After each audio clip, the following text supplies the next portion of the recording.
اعوذ باللہ من الشیطان الرجیم بسم اللہ الرحمن الرحیم رب اشرح لی صدری ویسر لی امری واحلل عقدۃ من لسانی یفقہوا قولی رب زدنی علما اللہم فقہنا فی الدین رب یسر ولا تعسر وتمم بالخیر وبک نستعین آمین۔ آج ہم نے 9واں سپارہ سٹارٹ کرنا، لیکن اس سے پہلے 8ویں سپارے کی کچھ چیزیں ایسی رہ گئی تھی جو کل ڈسکس نہیں ہو سکی تھی، اس لیے پہلے وہ میں اسے کمپلیٹ کروں گی، اس کے بعد انشاءاللہ ہم 9واں پارہ سٹارٹ کریں گے۔ ہاں جی، 8ویں سپارے میں ابھی جو چیزیں رہ گئی تھی ان میں سے ایک بڑی اہم بات یہ تھی کہ اہل جنت اور اہل جہنم کا تذکرہ کیا گیا۔ اللہ تعالیٰ نے اس کلام پاک میں فرمایا ہے کہ اہل جنت کے جو دل ہوں گے ان سے اللہ تعالیٰ کھوٹ کپٹ نکال دیں گے، یعنی جب جنتیوں کو جنت میں لے جایا جائے گا نا، تو اس سے پہلے ان کے دلوں میں جو بھی کوئی دوسروں کے لیے کینہ ہوگا یا دل میں کوئی بغض ہوگا یا کوئی میل کچیل ہوگی، تو کیونکہ انسان ہی ہے نا، وہ بھی اہل جنت بھی انسان ہی ہوں گے نا، اور انسانوں سے ہی غلطیاں ہوتی ہیں، انسانوں کے دلوں میں ایک دوسرے کے لیے میل آ جاتی ہے، کینہ آ جاتا ہے، تھوڑا بہت بغض اور اس طرح غصہ، تھوڑا نفرت، اس طرح تو وہ چیزیں جو اہل جنت ہوں گے نا ان کے دل میں بھی ہوں گی تھوڑی تھوڑی سی، تو اللہ تعالیٰ ان کو صاف کر کے نا پھر ان کو جنت میں لے کے جائیں گے۔ اور جنت میں ان کی پکار کا بتایا گیا کہ وہ کیا پکاریں گے جنت میں، ان کی کیا صدا ہوگی، وہ کہیں گے الحمدللہ الذی ہدانا لہذا، وہ وہاں پر بھی اللہ کی تعریف کریں گے کہ تعریف اسی کے لیے ہے جس نے ہمیں اس کی ہدایت دی۔ کل ہم ہدایت کے بارے میں پڑھ رہے تھے نا کہ اللہ جسے چاہتا ہے ہدایت دے دیتا ہے، لیکن اس کے لیے وہ پہلے یہ بھی دیکھتا ہے کہ انسان کا ارادہ ہے، انسان کی خواہش ہے، انسان ہدایت حاصل کرنے کے لیے کچھ کرتا ہے، تو پھر وہاں پر وہ اللہ تعالیٰ کا شکر ادا کریں گے کہ تعریف اللہ ہی کے لیے ہے جس نے ہمیں اس راستے کی ہدایت دی۔ وَمَا كُنَّا لِنَهْتَدِيَ لَوْلَا أَنْ هَدَانَ اللَّهُ، اور وہ کہتے ہیں کہ ہم ہدایت نہیں پا سکتے تھے اگر اللہ ہمیں ہدایت نہ دیتا۔ یعنی انسان جتنی بھی کوشش کر لے نا، ہدایت پھر بھی اللہ نے ہی دینی ہے۔ اسی لیے ہدایت اتنی اہم ہے کہ شروع سے ہم دیکھتے ہیں سورہ فاتحہ میں کہ یہی مانگا گیا ہے، سب سے بڑی چیز جو انسان اگر مانگتا ہے نا یا اس کو مانگنی چاہیے تو وہ ہدایت ہی ہے۔ تو کیونکہ اللہ ہی ہدایت دیتا ہے۔ جب قرآن پڑھے نا، تو قرآن پڑھنے سے پہلے میں نے آپ سے پہلے بھی کہا تھا کہ نیت صرف یہی ہونی چاہیے کہ اللہ مجھے ہدایت دے دے اور اپنی رضا، یعنی تو مجھ سے راضی ہو جائے۔ اس کے بعد جہنمیوں کا ذکر ہے، سوری جنتی جو ہے نا، جہنم والوں کو پکار کر کہیں گے کہ ہم نے اپنے رب کے وعدے کو سچا پایا، بس کیا تم نے بھی اپنے رب کے وعدے کو سچا پایا؟ یعنی وہ کہیں گے کہ ہم نے تو اپنے رب کے وعدے کو سچا پایا۔ اس نے کہا تھا کہ اگر میری فرما برداری کرو گے، میرے رستے پر چلو گے تو میں کیا کروں گا۔ اچھا، تو میں کہہ رہی تھی کہ وہ جنتی جو ہے نا، وہ اس دن ان کو یعنی اللہ تعالیٰ نے کہا تھا نا، وہ ان کا اللہ تعالیٰ نے انسانوں سے وعدہ کیا ہے نا کہ جو میری بات مانے گا، جو میرے راستے پر چلے گا، جو میری فرما برداری کرے گا، میری جو کتاب جو میں رسولوں کے ذریعے سے بھیجوں گا اس پر ایمان لائے گا اور اس پر عمل کرے گا تو میں اس کو جنت دوں گا۔ تو وہ کہتے ہیں، جنتی کہیں گے کہ ہمیں تو اپنے رب کے وعدے کو سچا پایا کہ اس نے ہمیں جنت دے دی۔ تو وہ جہنمیوں سے کہیں گے کہ کیا تم نے بھی اپنے رب کے وعدے کو سچا پایا؟ یعنی اس نے کہا تھا کہ جو نافرمانی کرے گا میں اس کو آگ میں پھینکوں گا، یہ بھی اس کا رب کا وعدہ تھا، تو یہ سچا تھا۔ تو وہ کہیں گے کہ ہاں، یہ بھی وعدہ سچا ہوا۔ اور اس کے بعد اعراف والوں کا ذکر ہوتا ہے کہ جنت اور جہنم کے درمیان ایک اوٹ ہوگی یا دیوار ہوگی، اور اس کی بلندیوں پر کچھ لوگ ہوں گے جن کو کہا جا رہا ہے کہ اعراف والے ہوں گے وہ، ٹھیک ہے، اس کا نام بھی اعراف ہی ہے نا۔ تو اعراف والے ہوں گے اور ان کے جو اعمال ہوں گے نا وہ برابر برابر ہوں گے، یعنی نیک اعمال اور برے اعمال تقریباً برابر برابر ہوں گے۔ اور وہ جنت میں جانے کے امیدوار ہوں گے، یعنی وہ جنت میں گئے نہیں ہوں گے، لیکن وہ ایسی جگہ پر اللہ تعالیٰ ان کو رکھا ہوگا کہ ان کو امید ہوگی کہ ہمارا اللہ ہم پہ کرم کر دے گا اور ہمارے گناہوں کو نیکیوں میں بدل دے گا اور ہمیں جنت میں داخل کر دے گا، ٹھیک ہے۔ اور اس کے بعد آگے اہل جنت جہنم کا تذکرہ ہے کہ جنتیوں کو پکار کر کہیں گے کہ تھوڑا سا پانی ہم پر ڈال دو، یا جو رزق دیا ہے وہ اسی میں سے پھینک دو۔ اس وقت وہ اتنے زیادہ یعنی وہ ہوں گے، پیاسے ہوں گے، بھوکے ہوں گے کہ وہ جنتیوں کو کہیں گے کہ تھوڑا سا پانی ہم پر ڈال دو، یا جو رزق ہمیں دیا گیا ہے، تم کو دیا گیا ہے، اسی میں سے ہم پر پھینک دو۔ تو جنتی جواب دیں گے کہ یہ دونوں چیزیں اللہ نے اہل جہنم پر حرام کر دی ہیں، یعنی پانی اور کھانا جو جنتیوں کو ملے گا وہ حرام کر دیا گیا۔ اور اس کے بعد اچھا، ان کا جرم بتایا گیا اس کے بعد کہ انہوں نے، یعنی جہنمیوں کا جرم بتایا گیا کہ انہوں نے دین کو کھیل اور تفریح بنا لیا تھا۔ یعنی جیسے میں نے آپ کو پہلے بتایا تھا نا کہ کھیل کیا چیز ہوتی ہے، کبھی کھیلا جاتا ہے اور تھوڑی دیر کے لیے کھیلا جاتا ہے پھر بند کر دیا جاتا ہے، ٹھیک ہے، اور تفریح بنا لیا تھا، یعنی جب دل چاہا تو دین پہ عمل کر لیا اور جب دل چاہا اپنی مرضی کر لی یا رسم و رواجوں کو اختیار کر لیا، ان کو مان لیا، ٹھیک ہے، اور دین کو پس پش ڈال دیا۔ تو یہ ان کا جرم تھا کہ انہوں نے دین کو کھیل اور تفریح بنا لیا، یعنی اپنی مرضی کی چیز بنا لیا. حالانکہ دین تو اپنی مرضی کی چیز نہیں ہے. دین تو ایسی چیز ہے کہ جس کے اوپر جب آپ نے اختیار کر لیا تو پھر آپ نے اس میں سے نکلنا نہیں ہے، اسی کے طریقے پر عمل کرنا ہے. اور دوسرا ان کا جرم کیا تھا کہ ان کو دنیا کی زندگی نے دھوکے میں مبتلا کیا ہوا تھا.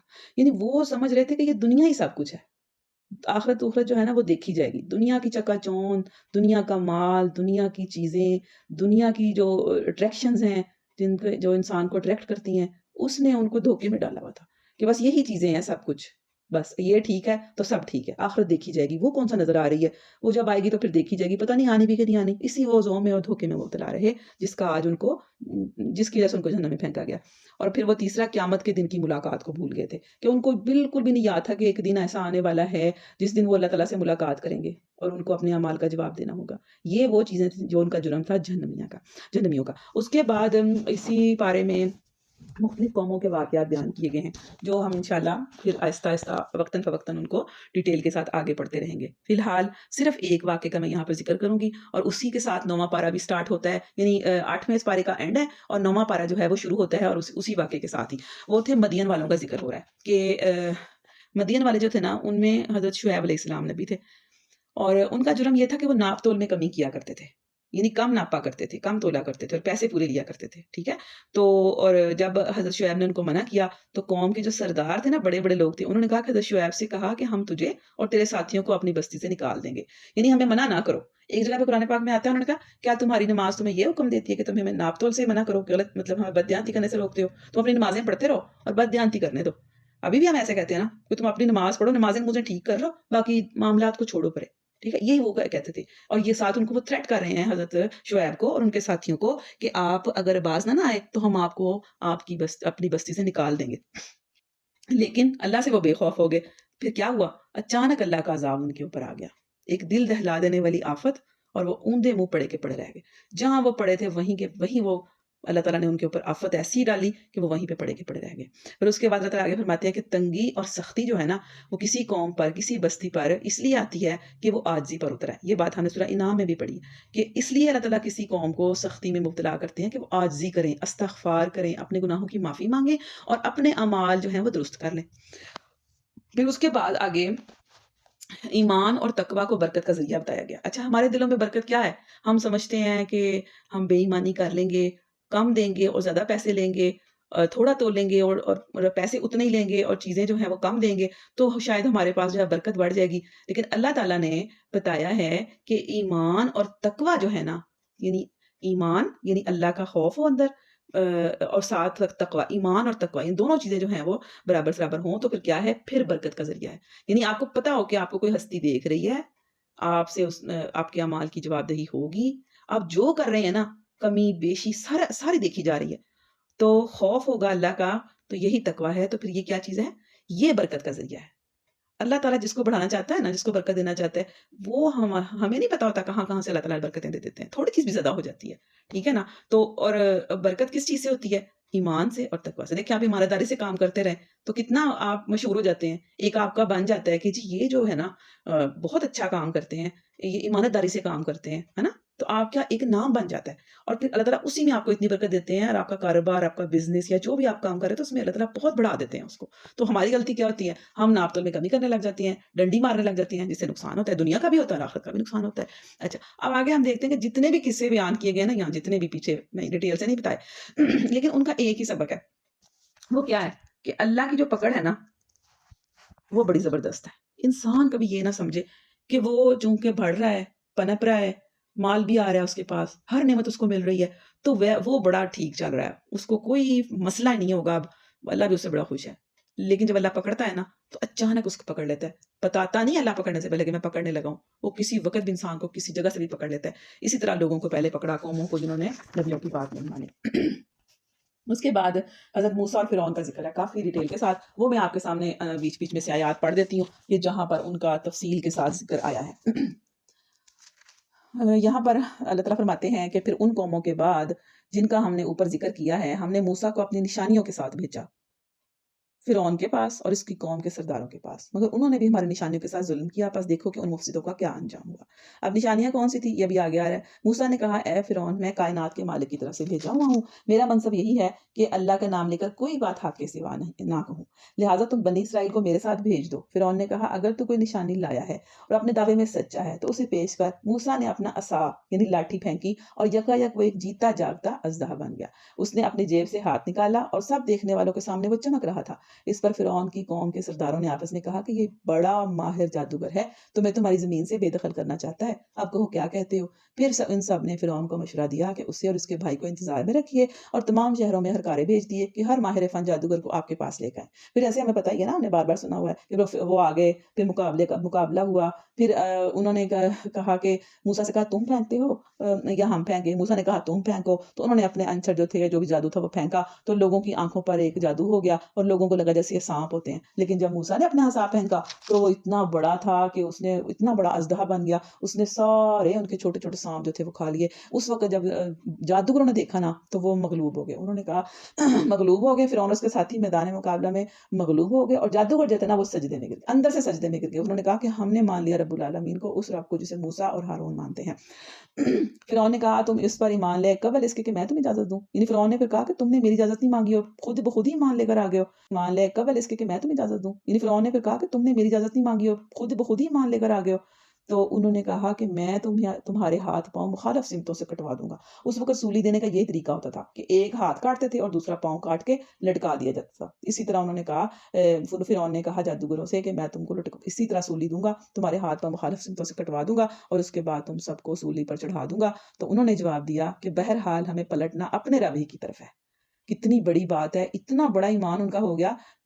تو جس بات پر ہم سے انتقام لینا چاہتا ہے وہ اس کے سوا کچھ نہیں کہ ہمارے رب کی نشانیاں جب ہمارے سامنے آ گئی تو ہم نے انہیں مان لیا۔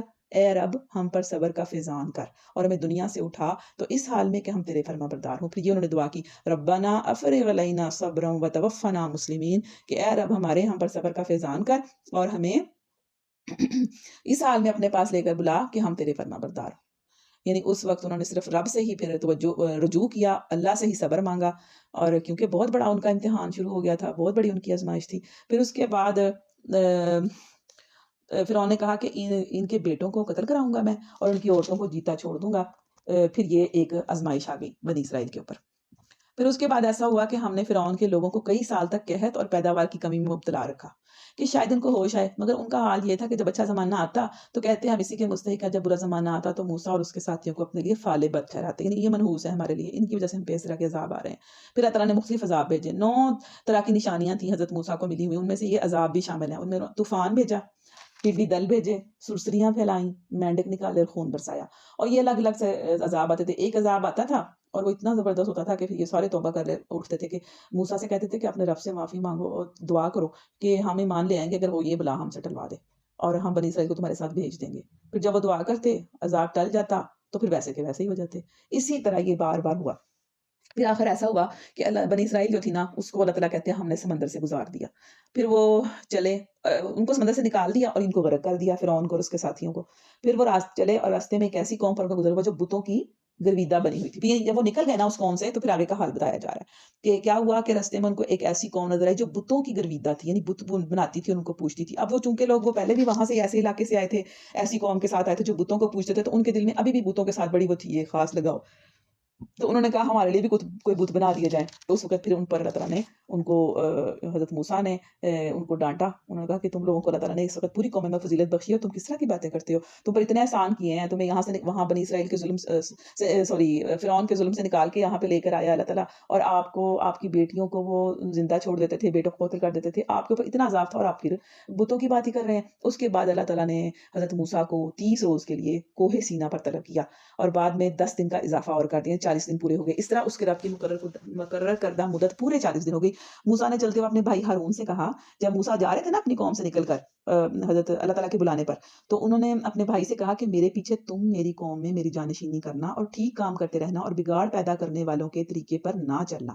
جب وہ ہمارے مقرر کیے ہوئے وقت پر پہنچا یعنی موسیٰ، اور اس کے رب نے اس سے کلام کیا تو اس نے التجا کیا۔ آپ کو پتا ہے نا کہ موسیٰ کو کلیم اللہ کہا گیا، کیونکہ اللہ تعالیٰ نے ان سے کلام کیا تھا، تو انہوں نے اپنے رب سے التجا کی کہ اے رب میرے، مجھے یارائے نظر دے کہ میں تجھے دیکھوں۔ فرمایا تو مجھے نہیں دیکھ سکتا، یعنی انہوں نے کہا کہ اس وقت وہاں پہ یہ انہوں نے خواہش کی کہ اللہ میں آپ کو دیکھنا چاہتا ہوں، تو اللہ تعالیٰ نے کہا کہ تم مجھے دیکھ نہیں سکتے۔ فرمایا ہاں ذرا سامنے کے پہاڑ کی طرف دیکھ، اگر وہ اپنی جگہ قائم رہ جائے تو البتہ تو مجھے دیکھ سکے گا۔ چنانچہ اس کے رب نے جب پہاڑ پر تجلی کی تو اسے ریزہ ریزہ کر دیا اور موسیٰ غش کھا کر گر پڑا۔ جب ہوش آیا تو بولا پاک ہے تیری ذات، میں تیرے حضور توبہ کرتا ہوں اور سب سے پہلے ایمان لانے والا ہوں۔ فرمایا اے موسیٰ، میں نے تمام لوگوں پر ترجیح دے کر تجھے منتخب کیا کہ میری پیغمبری کرے اور مجھ سے ہم کلام ہو۔ اور اس کے بعد پھر انہوں نے وہ بچڑے کا واقعہ ہے کہ انہوں نے پیچھے سے بچڑا بنا لیا، بچڑے کو معبود بنا لیا۔ وہ لوگوں نے سونے سارے اکٹھے کر کے نا، سامری تھا، اس نے سارے سونے لوگوں اکٹھے کیے، اکٹھے کر کے اس کو ایک سانچے میں ڈال دیا، بچڑا بن گیا اور پھر لوگ اس کی پوجا کرنے لگے۔ پھر اس کے اوپر اللہ تعالیٰ نے سخت ناراض، جب وہ حضرت موسیٰ واپس آئے نا تو وہ سخت پریشان ہوئے، ناراض ہوئے، پھر اپنے بھائی سے کہا، ان کے بھائی نے کہا یہ میری بات نہیں مان رہے تھے، میں کچھ نہیں کر سکتا تھا۔ پھر انہوں نے اللہ تعالیٰ نے ان کو 70 آدمیوں کو بلایا، کوہ سینا پر، کوہ طور پر بلایا اور ان کو سخت طریقے سے ہلایا، زلزلہ آیا ان کے اوپر، تو وہ پھر ڈر گئے اور انہوں نے معافی مانگی اللہ تعالیٰ سے۔ اور اس کے بعد ایک اور قوم کا ذکر آ رہا ہے جو بنی اسرائیل کی ہی قوم تھی، آگے ذرا جا کے ان کا بھی ذکر آ رہا ہے کہ وہ ایک بستی تھی، ان کا اس بستی کا حال پوچھو جو سمندر کے کنارے واقع تھی، اور انہیں یاد دلا وہ واقعہ کہ وہاں کے لوگ سبت کے دن احکام الہی کی خلاف ورزی کرتے تھے۔ اچھا ہوا یہ تھا کہ اللہ تعالیٰ نے بنی اسرائیل پر ہفتے کے دن نا منع کیا تھا مچھلی، وہ کرتے کیا تھا، ان کا کام تھا مچھلیاں، مطلب پانی سے مچھلیاں پکڑتے تھے۔ تو اللہ تعالیٰ نے ایک دن مقرر کیا تھا کہ آپ نے اس دن مچھلیاں نہیں پکڑنی اور صرف اللہ کی عبادت کرنی ہے۔ لیکن پتہ ہوا کیا، ان کی آزمائش ہو گئی کہ جب ہفتے کا دن ہوتا تھا نا تو ہفتے والے دن مچھلیاں ابھر ابھر کر سامنے آتی تھی، یہ اللہ ان کو آزما رہا تھا، یہ ان کی آزمائش تھی کہ اب یہ اللہ کی بات مانتے ہیں کہ نہیں، کہ اس کے پیچھے پڑ جاتے ہیں، مال کے پیچھے، رزق کے پیچھے۔ انہوں نے کیا کیا کہ انہوں نے وہ نا، کچھ لوگوں نے نافرمانی شروع کر دی، انہوں نے ہفتے کے دن بھی مچھلیاں جو تھی نا وہ نکالنی شروع کر دی۔ اب ہوا کیا، یہ بڑی سننے والی بات ہے کہ وہاں پر 3 گروہ بن گئے۔ ایک وہ لوگ تھے جنہوں نے فرما برداری کی، ایک برائی کرنے والے تھے، ٹھیک ہے، یعنی نافرمانی کرنے والے تھے۔ دوسرے وہ تھے جو نافرمانی سے منع کرنے والے تھے، اور تیسرے وہ تھے یعنی نافرمانی نہیں کرتے تھے لیکن دوسروں کی نافرمانی سے بھی منع نہیں کرتے تھے، یعنی خود نافرمانی نہیں کرتے تھے وہ لوگ لیکن وہ دوسروں کو منع بھی نہیں کرتے تھے۔ اچھا جب اللہ تعالیٰ کا عذاب آیا نا تو پتہ ہے آپ کو کون کون گرفتار ہوا اور کون کون بچ گیا؟ وہ صرف بچے تھے جو برائی نہیں کرتے تھے اور برائی سے منع بھی کرتے تھے، صرف وہ، اور جو برائی نہیں کرتے تھے اور منع نہیں کرتے تھے وہ گرفتار ہو گئے، اور جو برائی کرنے والے تھے، ٹھیک ہے۔ اس کے بعد اللہ تعالیٰ نے آگے اس عہد کا ذکر کیا ہے جو اللہ تعالیٰ نے تمام ارواح سے یعنی روحوں سے لیا، ٹھیک ہے، جو عالم بالا میں تھی، یعنی جب اللہ تعالیٰ نے تمام روحوں کو بنایا تھا نا، سب روحوں کو پہلے بنا لیا، جتنی قیامت تک روحیں آنی ہیں اللہ نے سب کو بنا لیا ہوا ہے، ٹھیک ہے۔ اور اللہ نے سب روحوں سے ایک وعدہ لیا تھا کہ الست بربکم، کیا میں تمہارا رب نہیں ہوں؟ تو سب نے پتا کیا جواب دیا تھا، بلا شہدنا، بلکہ کیوں نہیں، بلکہ ہم نے اس پر گواہی دی، یعنی ہم اس پر گواہی دیتے ہیں کہ بے شک آپ ہی ہمارے رب ہیں۔ لیکن دیکھ لیں اب کتنے لوگ ہیں جو مانتے ہیں رب کو رب، اور کتنے لوگ ہیں جو نہیں مانتے، وہ اپنے وعدے کو بھولے ہوئے ہیں۔ اس کے بعد آگے اللہ تعالیٰ بیان کرتے ہیں کہ جو اپنی خواہش نفس کی پیروی کرتا ہے اس کی مثال دی گئی ہے، یعنی جو صرف اپنی بات ہی مانتا ہے، جو یہ نہیں سوچتا کہ اللہ کا کیا حکم ہے، مجھے کیا کرنا چاہیے، اللہ نے مجھے کس چیز سے منع کیا ہے، جو اس کا دل کرتا ہے نا وہی کرتا ہے۔ اس نے اپنے خواہش نفس کو کیا بنایا ہوا ہے، اپنا خدا بنایا ہوا ہے۔ اس کی مثال پتہ کس کے دی گئی ہے، ایک جانور سے اس کی تعبیر کی گئی ہے، فَمَثَلُهُ كَمَثَلِ الْكَلْبِ، کتے سے اس کی مثال دی گئی ہے۔ اتنا برا ہے وہ انسان جو صرف اپنی خواہش نفس کی پیروی کرتا ہے، جو صرف یہ سوچتا ہے کہ میرا دل کیا کر رہا ہے بس میں نے وہ کرنا ہے، وہ یہ نہیں سوچتا کہ مجھے اللہ تعالیٰ ناراض تو نہیں ہو جائے گا اس کام سے، وہ یہ نہیں سوچتا۔ پھر اس کے بعد آگے اللہ تعالیٰ کو اچھے ناموں سے پکارنے کا حکم دیا گیا ہے، اور اس کے بعد فرمایا جا رہا ہے، نبی صلی اللہ علیہ وسلم سے کہا جا رہا ہے کہ لوگوں سے کہو کہ میں اپنی ذات کے لیے کسی نفع و نقصان کا اختیار نہیں رکھتا، اللہ ہی جو کچھ چاہتا ہے وہ ہوتا ہے۔ یعنی نبی صلی اللہ علیہ وسلم سے بھی کہا جا رہا ہے کہ آپ لوگوں سے کہہ دو کہ میں بھی اپنے لیے کوئی نفع نہیں کر سکتا، کوئی نقصان سے اپنے آپ کو بچا نہیں سکتا جب تک اللہ نہ چاہے۔ اور اس کے بعد نبی اکرم صلی اللہ علیہ وآلہ وسلم کو کچھ ہدایات دی گئی ہیں، یہ ہمارے لیے بھی ہیں، اور دین کے کام میں خاص طور پہ یہ بڑی اہم ہے۔ نمبر 1 نرمی اور درگزر کا طریقہ اختیار کرو، یعنی جب دین کا کام کرو اس وقت آپ کیا اختیار کریں، نرمی کا طریقہ اختیار کریں، یعنی کہ لوگوں کے پیچھے پڑ جائیں، ٹھیک ہے۔ اور اس کے بعد معروف کی تلقین کریں، یعنی اچھی بات بتاتے جائیں، یہ نہیں کہ آپ نے ایک دفعہ کسی کو کوئی اچھی بات بتائی، اب اس نے نہیں مانی تو آپ کہیں لو جی یہ تو مانتی نہیں ہے میری بات یا اللہ کی بات، میں تو اس کو نہیں بتا رہی، بالکل بھی نہیں، بلکہ آپ نے جب تک زندگی ہے، جب تک سانس میں سانس ہے، کیا کرنا ہے؟ اچھی بات کی تلقین کرتے رہنا ہے۔ آپ نے یہ نہیں سوچنا کہ یہ مانتی ہے کہ نہیں مانتی، آپ نے یہ سوچنا ہے کہ میرا جو ہے نا اجر اللہ کے ہاں لکھا جائے گا، میری تو گواہی پوری ہو جائے گی نا، کہ جب اللہ تعالیٰ مجھ سے پوچھیں گے کہ تم نے اپنا کام کیا کہ نہیں کیا، تو پھر میں کیا جواب دوں گی اللہ کو کہ مجھے پتا تھا میں نے نہیں بتایا۔ تو جس کو پتا ہے وہ کیا کرے گا؟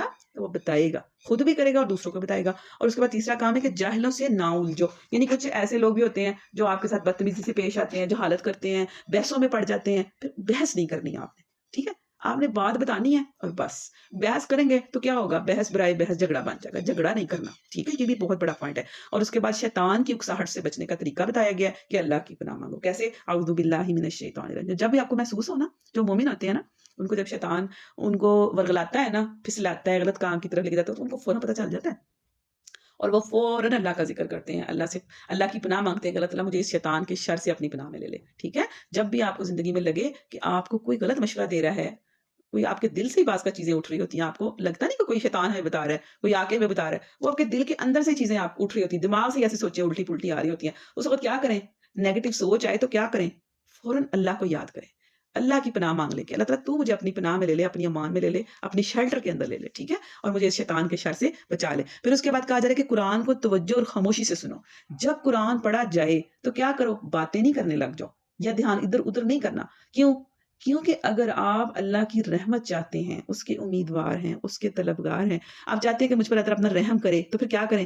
قرآن کو توجہ اور خاموشی کے ساتھ سنو، ٹھیک ہے؟ اللہ تعالیٰ ہمیں اس کلام پاک پر عمل کرنے کی توفیق دے۔ آگے سورہ انفال آ رہی ہے، وہ بھی 9ویں پارے کے اندر ہی ہے، لیکن انشاءاللہ اس کو ہم کل پڑھیں گے اور 10ویں پارے کے ساتھ اس کو کور کریں گے پورے کو۔ تو آپ کے لیے میرا یہ سوال ہے کہ آپ مجھے بتائیں کہ کمنٹس میں بھی بتا سکتے ہیں آپ مجھے یہ کہ 3 گروہ تھے نا، وہ جو واقعہ سبت میں نے آپ کے سامنے بیان کیا، تو کون سا گروہ تھا جو عذاب سے بچ گیا تھا؟ یہ جواب آپ نے مجھے دینا ہے۔ اللہ تعالیٰ ہمیں بہترین طریقے سے قرآن کو سمجھنے کی، اس پر عمل کرنے کی توفیق عطا فرمائے، اور اللہ تعالیٰ ہم سے اس پر راضی ہو جائے اور ہمیں اپنے کلام کی اور اپنی محبت نصیب فرمائے۔ آمین یا رب العالمین۔ السلام علیکم ورحمۃ اللہ وبرکاتہ۔